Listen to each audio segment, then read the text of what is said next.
eo amin'ny pejin'ny fonina kosa dia rahampitso maraina manomboka amin'ny siviora no anatanterahana nylay conférence lehibe entina anazavana ny baiboly ara-matematika ara-fizika ary ara-spirituel ihany koa raha zay dia ilazana azy. Ny pasteur Mayolina no hitondra ny famoaboasan-kevitra ao anatin'izy ity izay heverina fa ampivelatra sy ampandroso ny fiainam-panahin'ny vahoaka kristianina ihany koa.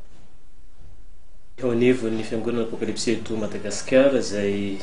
tarihan'ny ray aman-dreny pasteur Mayolina André Christian Dieudonné izay filompanorona maneran-tany ny fiangonana Apocalypse dia anatanteraka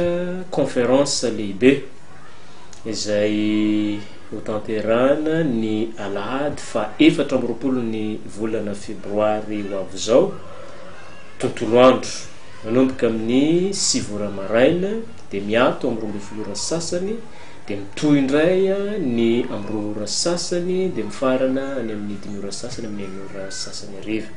Conférence lehibe izay anazavana ny baiboly amin'ny fomba matematika, fizika ary spirituel.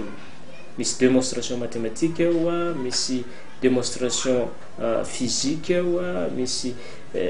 fanazavana ny baiboly amin'ny lafiny maro samihafa izay tanterahany ray aman-dreny pasteur Mayolina. Anome vahaolana mahakasika an'izay amin'ny teny vahiny dia hoe ny code secret hialana amin'izay fantrana izay sy izay mety fatorana mangeja maro samihafa no mampiavaka ny conférence io. Ho anao ihany koa raha misy tsy fahasalamana ka tena efa atao hoe mitady fanasitranana maro samihafa amin'ny toerana maro samihafa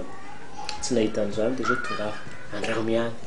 ozy ny ten'Andriamanitra hoe andramoka izao fa tsara Jehova.